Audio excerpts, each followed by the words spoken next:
Muy buenas tardes, saludo con gusto a todas las personas que en algún determinado momento vayan a ver este video que organiza la Animación Bíblica de Irapuato con motivo del mes de la Biblia. Les habla Felipe de Jesús Rosiles González, presbítero de la Diócesis de Irapuato, licenciado en Biblia por la Universidad Pontificia de México y encargado de la Dimensión de Animación Bíblica de esta diócesis Irapuato. Quisiera invitarlos a que se dieran una vuelta por la página de Facebook que se llama Animación Bíblica de Irapuato por dos cosas. Primero, para que puedan buscar el programa de actividades que se han propuesto para este mes de septiembre, mes de la Biblia. Este video no es la única actividad que se ha propuesto. Ya hay algunas que se han realizado y otras que faltan por realizarse, al menos para que conozcan qué se está haciendo en la diócesis de Irapuato en este mes de la Biblia. Y segundo, puedan también, si ustedes así lo quieren, descargar un subsidio digital. Vamos prácticamente a la mitad del mes, pero en este subsidio digital ustedes van a encontrar diversos temas vocacionales para jóvenes, para la familia, actividades para niños, algún plan de lectura bíblico para cada día de este mes. Y bueno, creo que les podrá ayudar para que poco a poco podamos todos tener este encuentro con Cristo en su palabra. Vamos entonces a dar pie al compromiso de esta tarde, el tema ¿Cómo entender la Biblia hoy? Bien, bueno, ahí se adelantó un poco. ¿Cómo entender la Biblia hoy? Algo que es importante hoy en día tenerlo en cuenta. Y bueno, empezar con esta pregunta. ¿Qué tan importante es la Biblia para mí hoy? Si para mí es importante la Biblia, entonces voy a tener esa necesidad de poderla comprender hoy en el siglo XXI, porque a veces la Biblia trae muchos nombres, muchos lugares que no conocemos, se puede prestar a malas interpretaciones por una inadecuada formación o por leerla simplemente literal. ¿Qué tan importante es la Biblia para mí? Yo creo que en la Sagrada Escritura se encuentra el Espíritu y es un libro que puede cambiar vidas, o si no es importante para mí, simplemente quizás sea un libro de literatura antigua. Los que piensen que es así, un libro de literatura antigua y que no es importante para ellos hoy la palabra, se respeta. Pero para aquellos que creemos que en la Biblia encontramos una palabra de fuerza y de vida, entonces este tema cobra relevancia. ¿Cómo entender la Biblia hoy? Ante mucha información, ante lecturas literalistas de la Biblia, ante malas interpretaciones, cómo orientarnos a nosotros mismos o cómo orientar los padres a sus hijos o los abuelos a los nietos, que muchas veces ya por la tecnología y por la ciencia que ha avanzado mucho, y entre paréntesis no estoy diciendo que sea malo, pero muchas veces las personas, padres de familia, tíos, abuelos, quedan sin respuesta para poder orientar a sus hijos o nietos o sobrinos. Vamos a proponer entonces 7 puntos a tener en cuenta para entender la Biblia hoy. ¿Por qué 7? Puede haber más. En este momento simplemente quise exponer 7. Tratando también de que el tema no fuera largo y que pues ustedes lo pudieran también disfrutar. Algo más sencillo y sintético. Por lo tanto, no voy a profundizar mucho en algunas cuestiones, sino solamente hablarlo de manera general. Las personas que quisieran eh, profundizar más y tener más conocimiento sobre la Sagrada Escritura, estar al pendiente de la página de la Animación Bíblica de Facebook, porque ahí podemos dar algunas indicaciones de cómo ustedes pueden profundizar más en la Biblia. Bien, pues vámonos de lleno. ¿Cuál es este primer punto? Primer punto para entender la Biblia hoy. Hay que entender que la Biblia posee un doble aspecto, un aspecto humano y un aspecto divino. Por eso es sagrada escritura. un aspecto divino, un aspecto humano. Es sagrada, ¿por qué? Porque el Espíritu se mueve en ella. Ahí está la inspiración. Dei Verbum 11 nos habla de ella. La inspiración podemos entenderla como esa acción del Espíritu sobre los escritores sagrados que los ha iluminado para que escriban las cosas que a nosotros nos sirven para nuestra salvación. La inspiración no es una posesión del Espíritu, no es que al escritor sagrado se le hayan puesto los ojos en blanco y haya empezado a escribir sin tener conocimiento de lo que hacía. No, la inspiración es la acción del Espíritu sobre las facultades del escritor. Puede ser un escritor muy culto, muy inteligente o más limitado, pero sobre esas capacidades intelectuales que tenía, el Espíritu lo ha iluminado para que escriba aquello que nos conviene para la salvación. Tiene un aspecto divino, pero también tiene un aspecto humano. Por eso es escritura, porque la escritura hace referencia al ser humano. La escritura, la Biblia, la Sagrada Escritura, la escribieron los hombres. Sí, el Espíritu inspiró a los hombres. Pero ¿quién escribió la Biblia? Hombres, humanos. Ese es su aspecto humano. Y en la Biblia tenemos una visión humana de la historia a la luz de la fe. ¿Cuál es la historia que nos cuenta la Biblia? En el Antiguo Testamento, la historia del pueblo hebreo; en el Nuevo Testamento, la predicación de Jesús y la extensión de la iglesia primitiva. Es una historia, al final de cuentas, pero vista desde los ojos humanos. La Biblia tiene mucho de humano. ¿Por qué? Porque está compuesta por hombres con intereses, capacidades personales y vivencias muy concretas. Cada escrito de la Biblia tiene una intención. Por ejemplo, Jesús en los evangelios o en el evangelio, porque existe solamente un evangelio, el evangelio de Jesucristo, narrado en 4 versiones: Mateo, Marcos, Lucas y Juan. El Jesús que se presenta en Mateo no es el mismo Jesús que se presenta en Juan. Ah, caray, ¿cómo está eso? ¿Por qué? Depende de la intención teológica. Mateo quería presentar a Jesús como aquel en el cual se cumplían las profecías del Antiguo Testamento. Juan tiene la intención de presentar a Jesús como Dios.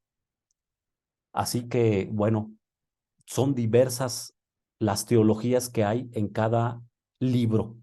Y como son diversas las teologías que hay en cada libro, tenerlo en cuenta.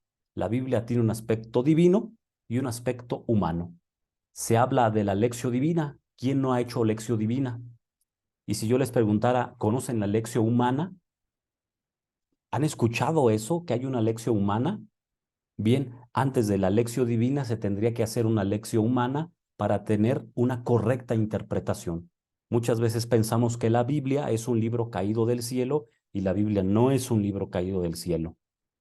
La Biblia es un libro que ha sido escrito a lo largo de muchos siglos por hombres limitados, con circunstancias muy concretas. Muy bien. Punto número 2. La Biblia es una biblioteca. Nuestra palabra Biblia en español, en su origen, es una palabra griega en diminutivo y en plural, biblión, que significa libritos. ¿Qué significa la palabra Biblia? Libritos. Eso significa la palabra Biblia. ¿Y qué tiene y qué contiene esta biblioteca? Contiene la memoria de un pueblo. Lo vuelvo a repetir. El pueblo hebreo, el pueblo de la primitiva iglesia, ve pasar su historia, ve pasar los acontecimientos que vive y los interpreta a la luz de la fe. Y a la luz de la fe los consigna por escrito. Primero está la tradición oral, claro, para los que ya saben y tienen más formación, y después está la tradición escrita. La tradición escrita es un momento privilegiado de la tradición oral. Por eso le tenemos reverencia. Pero esta biblioteca cuenta la memoria de un pueblo y es una biblioteca esencialmente religiosa. Nos cuenta historias de fe. Y eso es algo importante, porque muchas veces en la Biblia se busca ciencia, que vamos a hablar un poco más adelante de ello. Se busca filosofía, se busca incluso hasta matemática. No, esta biblioteca es esencialmente religiosa. Y si es una biblioteca, tenemos que saber cómo adentrarnos a ella. Tengo que saber yo qué quiero leer, qué quiero buscar. Tengo que tener una intencionalidad. Fíjense, una intencionalidad. ¿Por qué? Porque la Sagrada Escritura no se puede leer como un libro ordinario, de principio a fin, porque es una biblioteca que contiene varios libros. Yo tengo que saber qué estoy buscando. Estoy buscando profecía, estoy buscando sabiduría, estoy buscando el mensaje de Cristo ya en las cartas de Pablo, estoy buscando el hecho de Jesús en los evangelios. ¿Qué estoy buscando?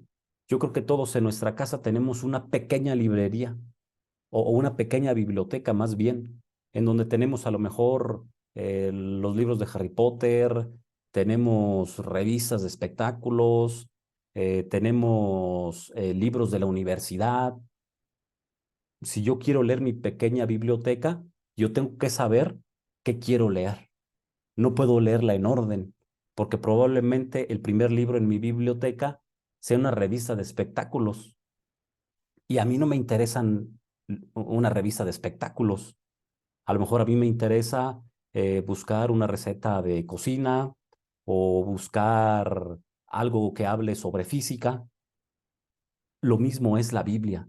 Tenemos que tener una intencionalidad y saber qué estamos buscando en esta biblioteca.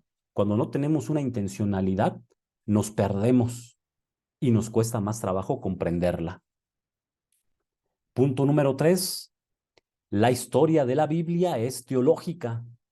Y esto es algo muy importante. El historiador israelita no tiene la mentalidad de nuestro tiempo, ni analiza los hechos con nuestros criterios de objetividad y fidelidad al pasado.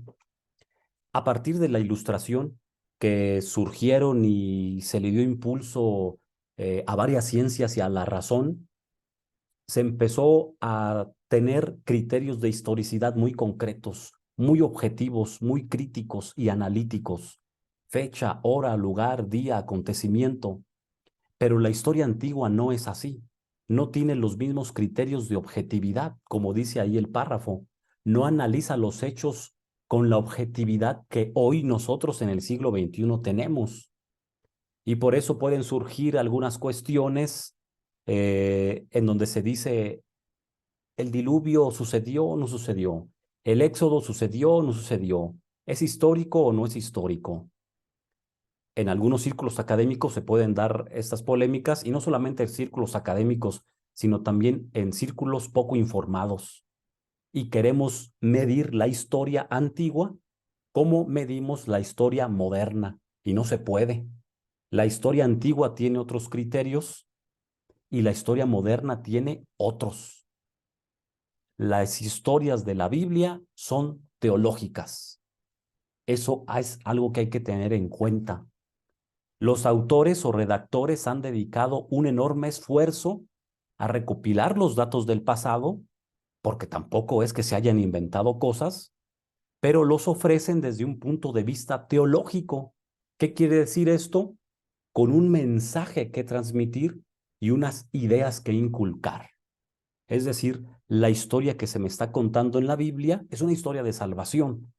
Es una historia en cómo el pueblo creyente ha visto a Dios actuar en los acontecimientos que ha vivido. No necesariamente es objetiva a nuestros criterios modernos, pero sí es una historia verdadera porque busca nuestra salvación. Acuérdense lo que decimos en el punto 2. Es una biblioteca de carácter esencialmente religioso, que busca informar al pueblo, o más bien no informar, informar es una palabra incorrecta, que busca formar al pueblo en su relación con Dios. Bien, es una historia teológica. Punto número 4, pues va muy relacionada, va muy de la mano. Historia, verdad. ¿Es histórico? Entonces es verdad. ¿No es histórico? Entonces es mentira. No. En la Sagrada Escritura tenemos que tener otros presupuestos. Punto número 4, entonces, la Biblia cuenta una verdad en orden a la salvación. Dei Verbum 11. Lo que nos cuenta la Biblia es verdad, sí, pero en orden a nuestra salvación. Y fíjense este parrafito importante e interesante. La Biblia no posee una verdad astronómica. ¿Cómo fue el origen del universo? No, no nos cuenta eso. Nos lo cuenta desde una perspectiva teológica, no desde una perspectiva astronómica. No nos enseña evolución. ¿El hombre vino por evolución o vino por Adán y Eva? Por eso se dan muchas veces conflictos innecesarios, por falta de formación, porque mezclamos cosas. La Biblia no posee una verdad ni geológica ni matemática. La Biblia posee una verdad salvífica, que son dos cosas que hay que aprender que hay que aprender a señalar bien y a diferenciar. Eso no significa que esté peleada. Vamos a verlo más adelante. Pero la Biblia cuenta una verdad salvífica. Si nosotros estamos buscando verdades de otra índole, que no sean salvíficas, que no sean religiosas en cómo un pueblo ha entendido su historia con Dios, pues vamos a fallarle. Dei Verbum 11 nos dice, como todo lo que afirman los agiógrafos, agiógrafo quiere decir escritor sagrado, los libros sagrados se enseñan sólidamente, fielmente y sin error, fíjense, la verdad que Dios hizo consignar en dichos libros para nuestra salvación. Se trata de ver la verdad bajo el misterio de la salvación en Cristo. El ángulo para contemplar la Biblia es la salvación. Ahí está. Si yo en la Biblia estoy buscando ciencia, estoy buscando mal, porque la Biblia no es un libro de ciencia. La Biblia es un libro religioso. La Biblia es un libro de fe que nos narra y nos dice cosas para nuestra salvación. Y no se desanimen, vamos a llegar a un punto en donde vamos a hablar de ciencias bíblicas. Fíjense, para que entonces no digan, bueno, pues entonces a mí, el hombre moderno del siglo XXI, que vivo de la tecnología, que soy ingeniero o que soy muy matemático o soy muy analista, ¿para qué entonces a mí me sirve la Biblia? Vamos a acabar de escuchar el tema en su conjunto. 5, este punto es interesante. La Biblia tiene un contexto de vida y eso es algo que muchas veces se nos olvida. Nosotros pensamos que la Biblia fue escrita para mí, pero ¿qué creen? En un primer momento, la Biblia no fue escrita ni para ti ni para mí. La Biblia en un primer momento fue escrita para un pueblo concreto, que después tenemos que interpretar lo que nos dice a nosotros en nuestro hoy. Pero por no tener esto claro, hacemos interpretaciones erradas y le hacemos un mal favor a la Biblia y no se puede defender. Por eso es importante tener formación. La Biblia tiene un contexto en el cual ha surgido un tiempo y un lugar, el antiguo cercano Oriente. Aquí estamos viendo un mapa en donde se ilustra un poco, pues, estas regiones del antiguo cercano Oriente. Ahí vemos Egipto, Turquía, Siria, el Líbano, Israel con Palestina, Jordania, Irak, etcétera. El antiguo cercano Oriente. Hay un Oriente Medio y hay un Oriente Lejano. Nosotros nos situamos en el cercano Oriente, aproximadamente este mapa que estamos viendo aquí. Bien, tiene una idiosincrasia La Biblia tiene una idiosincrasia. El pueblo de la Biblia tiene una idiosincrasia. Y si nosotros no nos metemos a las costumbres o a los modos de ser o no tratamos de entenderlos, vamos a hacer interpretaciones mal. Porque los pueblos de la Biblia, para los cuales fueron dirigidos estos escritos, vivieron hace siglos, siglos. Si nosotros no nos metemos en su modo de pensar, no tratamos de entender sus costumbres, pues no los vamos a entender. El triángulo teológico por excelencia en la Biblia podríamos decir que es Dios, pueblo y tierra. El pueblo de la Biblia tenía una manera muy particular de relacionarse con Dios. Tenía sus ritos, tenía sus normas, tenía su alianza. Era un pueblo que luchaba por la monolatría. Esto es importante, la monolatría. El monoteísmo en Israel nunca fue pleno. Hoy el monoteísmo está bajo sospecha. El pueblo, por medio de una alianza, yo soy pueblo y tengo algunos deberes. Y sobre todo la tierra que fue una promesa siempre desde Abraham en los relatos del Génesis. La Biblia es semita. ¿Qué quiere decir esto de semita? Bueno, semita es una familia de pueblos de una determinada región. En este mapa estamos viendo muchos pueblos semitas, algunos pueblos semitas. Esos pueblos semitas comparten características lingüísticas en cuanto a su literatura, en cuanto a su cultura y su religión. Es semita. Teológicamente, los pueblos semitas surgen de Sem, un hijo de Noé, que aparece ¿en qué libro? En el Génesis. Fíjense, pero tenemos que tener todo esto, este contexto de vida y comprenderlo para saber por qué hay ciertos relatos que hoy para nosotros pueden ser extraños o incluso escandalosos. Ahí radica muchas veces la incomprensión de muchos textos bíblicos, que no nos metemos en la piel de los escritores, no nos metemos en la piel del pueblo. ¿Por qué? Porque pues no nos interesa, porque no encontramos la riqueza o la profundidad que esto pueda tener. Ojalá que este mes de la Biblia nos interesemos más por acercarnos a la palabra y conocer más su entorno. La Biblia está escrita en géneros literarios, haciendo un poco la relación con la biblioteca. Los géneros literarios Dei Verbum 12. Se dice que para entender la mentalidad o lo que los escritores sagrados quisieron expresar a su pueblo, son necesarios los géneros literarios. Los géneros literarios, en pocas palabras o en muy sencillas palabras, son formas de expresar un mensaje textual, son formas de plasmar un mensaje literario.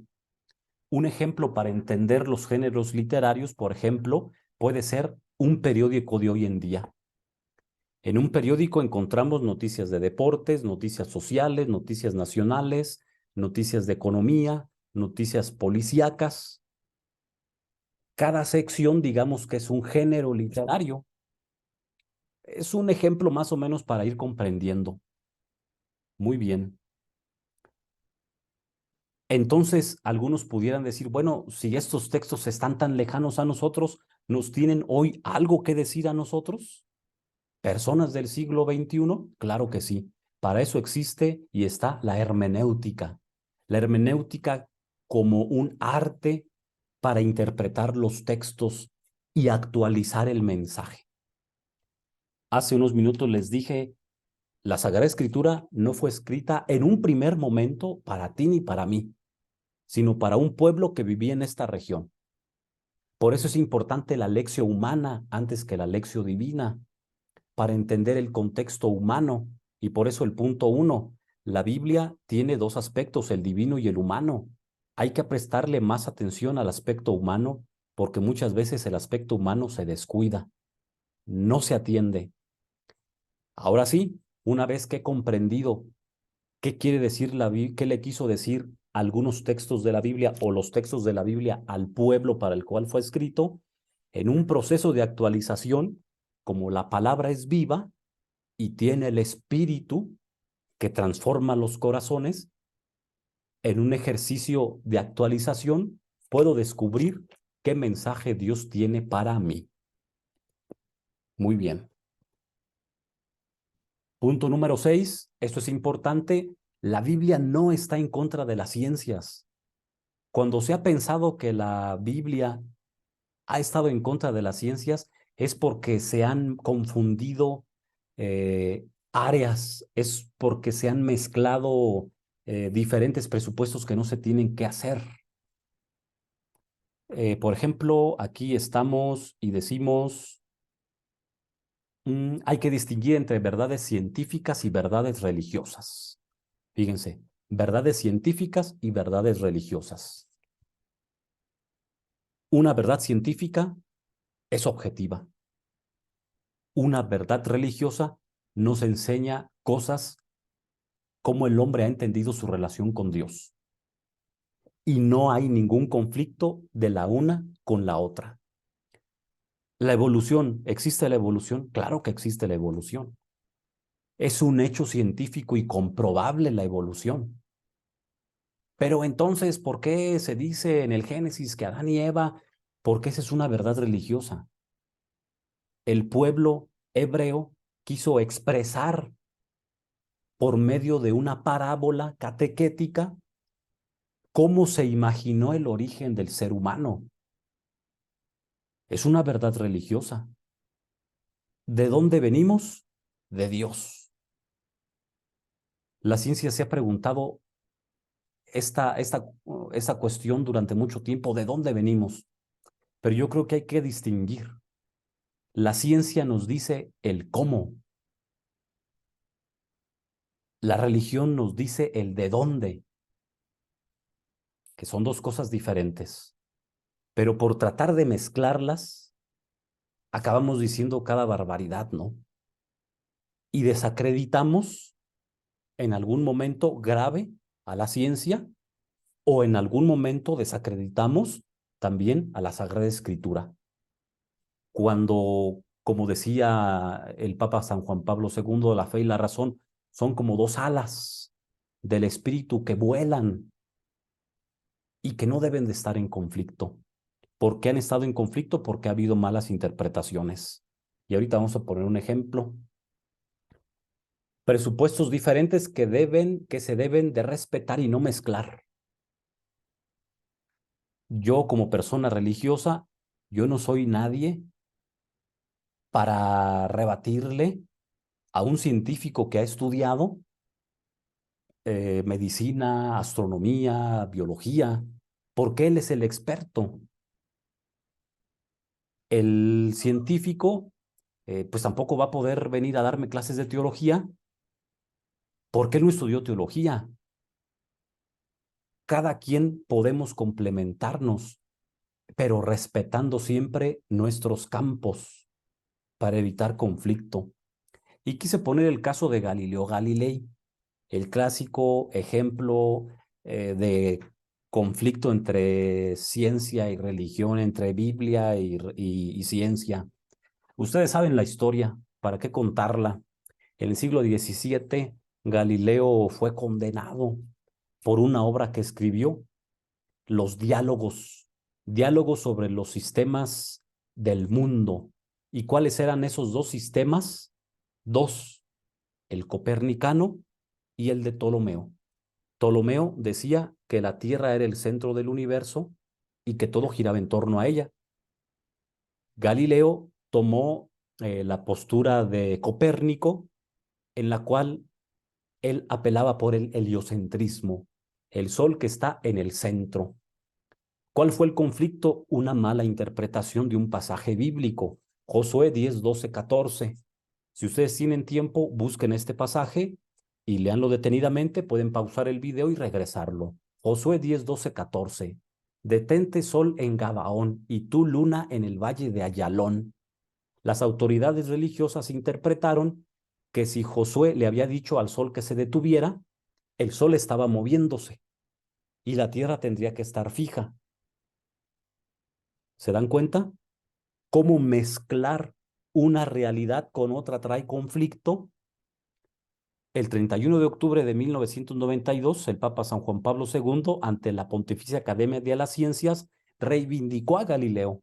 Y hoy sabemos, bueno, iba a decir que el Sol está en el centro de nuestro sistema solar, sí, pero pues en sí, el universo, ¿cuál es el centro?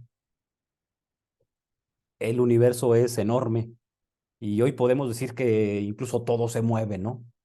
Bueno, pero ya es entrar en otras cuestiones interesantes por mezclar cosas que no se deben de mezclar. Y punto número 7, es cierto, importante, las ciencias bíblicas.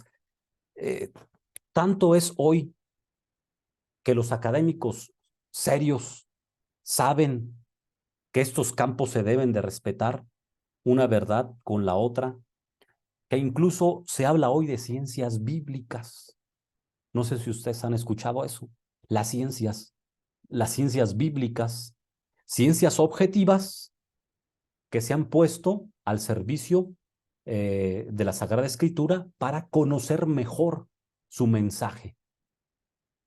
Ciencias como cuáles, la lingüística, con toda esta cuestión de la filología, porque la escritura se debe de entender desde sus idiomas originales, en las cuales fueron escritos los textos bíblicos, hebreo, griego, arameo. Está la arqueología, una ciencia neutra que nos puede arrojar datos sobre la historia.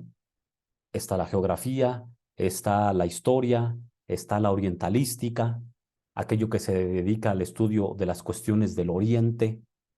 Está la hermenéutica, está la exégesis, todas estas ciencias puestas, todas estas ciencias que se acercan al texto bíblico para conocerlo mejor. Alguien puede ser un experto en arqueología bíblica y no ser creyente. ¿Cómo es posible? Sí, porque hoy la arqueología puede decirnos mucho de lo que es la Biblia, pero no puede tampoco determinarla. Y punto número 7, la Biblia se entiende desde diversas perspectivas. No hay una sola manera de entender la Biblia, hay muchas. Les recomiendo este documento, La interpretación de la Biblia en la Iglesia, de la Pontificia Comisión Bíblica en 1993, que nos habla de los métodos y acercamientos para comprender mejor la Biblia. Hoy en día tenemos que darnos cuenta que el literalismo no funciona para acercarnos a la Biblia. No podemos leer literalmente la Biblia, porque tenemos que tener en cuenta lo que dijimos anteriormente, su contexto de vida. Ese es el detalle del fundamentalismo, que muchas veces prescinde de un contexto vital y lee literalmente un versículo o un pasaje. Bien, entonces tenemos dos maneras de acercarnos a los textos bíblicos, pero complejas a su vez. Los métodos. Los métodos de la exégesis, podemos decir que es un conjunto de procedimientos científicos que se aplican para explicar un texto. Y estos métodos a la vez se dividen en diacrónicos. A los diacrónicos les interesa la historia, cómo el texto fue formándose lentamente por etapas. Y los métodos sincrónicos, que les interesa el texto ya como un conjunto acabado, no ya tanto históricamente, sino como un conjunto acabado, y entonces se analiza más desde la perspectiva lingüística, como la semántica, como la pragmática, etcétera. Y tenemos los acercamientos. Un acercamiento, podemos decir, que es como una búsqueda orientada desde un punto de vista. Por eso hay acercamiento a la Sagrada Escritura sociológico, psicológico, feminista, en el buen sentido, y antropológico, y otros más que no quise ponerlos. Todo esto que dije en esta diapositiva lo pueden encontrar en ese documento que está ahí. Y finalmente quise poner esta imagen de los ciegos y el elefante. No sé si ustedes conozcan este cuento de la India, en donde un elefante llegó a una ciudad y un par de ciegos quiso conocerlo, quiso saber cómo era un elefante. Y como se ve en la ilustración, cada ciego tocó diferentes partes del elefante y dijo, el elefante es así. El otro ciego decía, no, el elefante es de esta manera. Alguien, viendo lo que hacían los ciegos, les dijo, tienen en parte razón, pero deben de complementarse. Tú y yo, ¿desde qué perspectiva vemos la Biblia? ¿Desde qué, eh, sí, desde qué forma nos estamos acercando a ella? Porque probablemente nosotros no hemos visto un ángulo que también es importante considerar. Y ese es el detalle del fundamentalismo, que esto es así, sin tener en cuenta que existen más cosas. Y con esto estamos terminando. Algunas sugerencias para seguir profundizando, si ustedes quieren, lean la lectura de estos documentos, Dei Verbum, la Constitución del Vaticano II, todo esto lo encuentran en Internet. El documento de la interpretación de la Biblia en la Iglesia, la exhortación posinodal Verbum Domini del Papa Benedicto XVI, el documento Inspiración y Verdad en la Sagrada Escritura, y claro, visiten la página de Facebook Animación Bíblica de Irapuato, para que estén al pendiente de lo que esta dimensión está haciendo en la diócesis y ojalá que muchas personas puedan acercarse a esta animación, formarse y descubrir a Cristo presente en la Sagrada Escritura. Soy Felipe de Jesús Rosales González, presbítero, licenciado en Biblia por la Universidad Pontificia y encargado de esta bella dimensión. Les doy las gracias por su atención. Alguna duda o comentario pueden hacérnoslo llegar al chat por Messenger de la animación bíblica. Que Dios les bendiga y nos vemos en una próxima sesión. Estén al pendiente de las actividades que va a haber y ojalá puedan participar en ellas. Saludos a todos.